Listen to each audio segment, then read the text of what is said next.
Another loaded show on the docket for today's San Francisco 49ers report by Chat Sports. I'm Chase Sr. The Niners poaching an offensive lineman off the Jags practice squad to their active roster. We're going to get to that, but also, should the San Francisco 49ers sign Shaq Leonard? Surprisingly released today by the Indianapolis Colts and must pass through waivers in order for him to potentially latch on with the Niners. Here is the lowdown on Leonard. Waived by the Colts today after playing 70% of the snaps. His playing time was down. He wanted more snaps. Didn't agree with his lack of playing time with Indianapolis, and the Colts clearly looking into the future here. Highly paid linebacker whose play is declining, who isn't playing as much, and that's why they decided to move on. Recently signed a 5-year, $98.5 million contract extension in 2021. That was coming off the heels of Fred Warner's deal with San Francisco, $6.3 million remaining for the 2023 season. So the team that brings him in must pay him that money. And he's a very well-accomplished and well-known player, a 3-time All-Pro and a 3-time Pro Bowler from 2018 to 2021. Came into the league, made an immediate impact as a rookie, but over the last couple of years, play has declined while the injuries have gone up. And this is a big name, highly paid player, dipping production, but Super Bowl contending teams will look into and they will inquire about the services of Shaq Leonard because he's going to be able to help a football team. He's still an instinctual player on the defensive side of the football who, if you were to put him alongside Fred Warner as well as Dre Greenlaw, that's an upgrade at linebacker 3 regardless of how you slice it. But a reason why I don't think San Francisco is going to do it. They're happy with the linebackers on this current roster, and I'm not sure Shaq Leonard is a player that is worth paying $6 million to for the stretch run of this season. If this was a massive need on this Niners roster, then maybe. But linebacker is not a massive need on this San Francisco roster. You look at what he's done here the last 2 years in 2022 and 2023 compared to when he was a 3-time All-Pro from 2018 to 2021. This is that decreasing production that I was talking about with the injuries on the uptick. From 2018 to 2021, Shaq Leonard played 58 games, and he was considered to be one of the best off-ball linebackers in the NFL. He racked up 343 tackles, 30 tackles for loss, 15 sacks, 11 interceptions, and 17 forced fumbles. The last 2 years, he's only played a combined 12 games, 9 of them this year, and look at the lack of production there for this once great player. 42 tackles, 2 tackles for loss, 0 sacks the last 2 years after 15 in the first 3. He's not intercepting the football like he used to, which was a special skill as an off-ball linebacker, not making plays behind the line of scrimmage, and he's not really wreaking havoc as a guy who is generating or forcing turnovers. Remember when this was a conversation a couple of years ago going into the 2021 offseason? Who's the better off-ball linebacker in the National Football League? Is it Fred Warner of the San Francisco 49ers, or is it Darius Leonard, now Shaq Leonard with the Indianapolis Colts? Fred Warner got paid first. At the time, and for a few days, he was the highest paid off-ball linebacker in the NFL, and then Shaq Leonard was able to overtake him as the highest paid linebacker in the NFL. If you were siding with Leonard then, your argument doesn't hold a lot of weight, and it ended up evaporating very, very quickly because Fred Warner was then the best off-ball linebacker in the NFL and still is right now. He's also been an Iron Man throughout his career. Hasn't missed a game in his NFL career, has Fred Warner. Overall Pro Football Focus grade this year of 89.3, a run defense grade of 90.9, pass rush grade of 73.8, a coverage grade of 78.5, only allowing a passer rating of 74.4 when targeted. Fred Warner is a player who excels when he drops back in coverage, tight ends, wide receivers, running backs, but he can also be included in some of these blitz packages. 29 stops as well. That's just being a game-changing player right there on 403 coverage snaps. You compare that with Leonard, and the numbers, frankly, aren't really that close, especially with the availability siding with All-Pro Fred. Leonard this year, overall Pro Football Focus grade of 60.3. Against the run, 64.3. Pass rush, 49.2. He has fallen off as a pass rusher in this league, and a coverage grade of 56.4. What's crazy, I don't even think that the Pro Football Focus numbers do Fred Warner justice, because I think he's even better than what the numbers indicate. So what do you think? This is today's poll question, and this will be the pinned comment on the video. So if you want to get active and you want to show your participation and support for the show, should the Niners sign Shaq Leonard, S for sign or W for washed?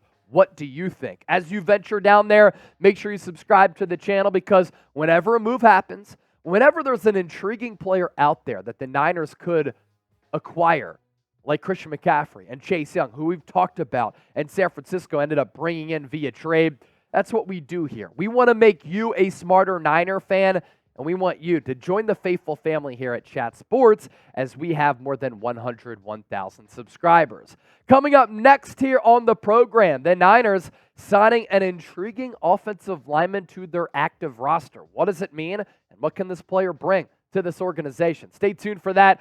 First, though, 49ers Report is sponsored by Prize Picks. Get a $100 deposit match on the largest independently run daily fantasy sports app in North America if you use our link, prizepicks.com/CLNS, and use our code CLNS. This has been a long-term sponsor for us here during this football season, and all of your support of the show has allowed us to land a great sponsor like this. So show them some love.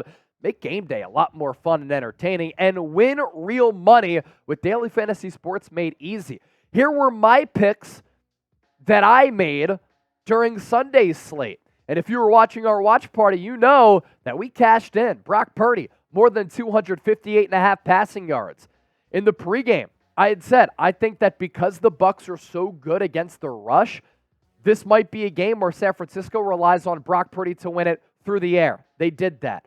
Deebo Samuel was a part of it. 48.5 receiving yards, more. And then I tapped into my NBA and NHL bag, Sidney Crosby and Kevin Durant, more than 5.5 shots on goal and 3-pointers made. They run specials, which allows you to become a winner a little bit easier. So sign up today, prizepicks.com/CLNS. That link is available for you down in the comment section and in the description of this video. Let's round out with the new addition to this Niners roster. Mia O'Brien, local reporter in the Jacksonville area, reporting this, that San Francisco has signed offensive lineman Ben Bartch off the Jaguars practice squad per multiple sources. Former fourth-round pick, started 20 games in 4 seasons for Jacksonville, including 3 this year. Farewell to my friend Ben, she said, our smoothie king. So I guess she had a little bit of a friendship with Ben. Now, when it comes to offensive linemen, I trust my friend Brad from SF Niners to provide us with some trustworthy and on-point analysis. Here's what he had to say today. He scouts this position really well. He watches a lot of tape in the trenches and used to be an offensive lineman. So when he says something like this, I'm going to pass it along because I want you to become a smarter fan. First thing that stands out to me is Ben Bartch's feet and base. It's clear that he possesses and has movement ability as a converted tight end who now plays offensive guard in the NFL. More on that in a moment, but more on Bartch right now. Really good size. And what's interesting is that he played D3 college football in Minneapolis at St. John's. But he has some excellent size at 6'6", 309 pounds, and the draft pedigree was there. A 2024 round pick, he went 116 overall, and he was the first ever player from that St. John's program to start an NFL game. And going back to what Brad had alluded to, if you look at a player like Lane Johnson, you look at a player like Jason Peters. Lane Johnson actually used to be a quarterback, then at Oklahoma he was a tight end, and then he converted to right tackle. A player like Jason Peters is going to be in the Hall of Fame, played his college football at Arkansas as a tight end, and then he made the switch to tackle, and he's become one of the best in the history of football at that position. Why is it a seamless switch?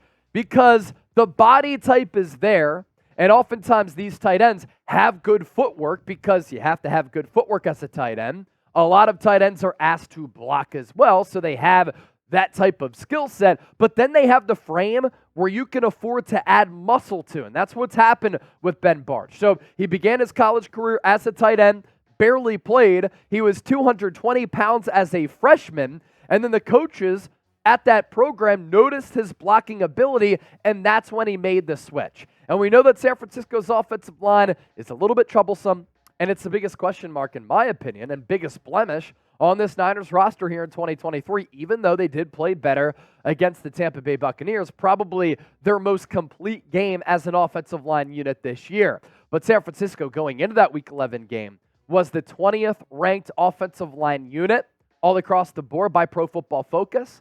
And the return of Aaron Banks is looming. He's questionable against the Seattle Seahawks with that turf toe. Spencer Burford did not practice on Tuesday, so his status is up in the air. So if Banks can come back, then you would think that John Feliciano is going to start at left guard. If Aaron Banks does come back, I think that John Feliciano still might start at right guard, even if Burford is healthy enough to go, because Burford has really struggled this year. There has been no second-year jump for Spencer Burford. He has earned a negative grade on 20.4% of run plays this year for the San Francisco offense. That is 7th worst among all NFL guards. So clearly his play hasn't taken off like Aaron Banks' play took off when he went from barely playing as a rookie second-round pick out of Notre Dame to last year becoming a borderline all-pro player. And maybe this acquisition for San Francisco is because Burford is hurt, but also really struggling this year. And this Niners coaching staff and front office realizes they had to address that area on this club. It is Seattle week, so if you hate the Niners arch rival, who doesn't? I look at their jersey colors, I get sick. I hear the name, I get sick. Russell Wilson used to drive me nuts. Type F Seattle down in the chat. And as always, thanks for watching the show here today.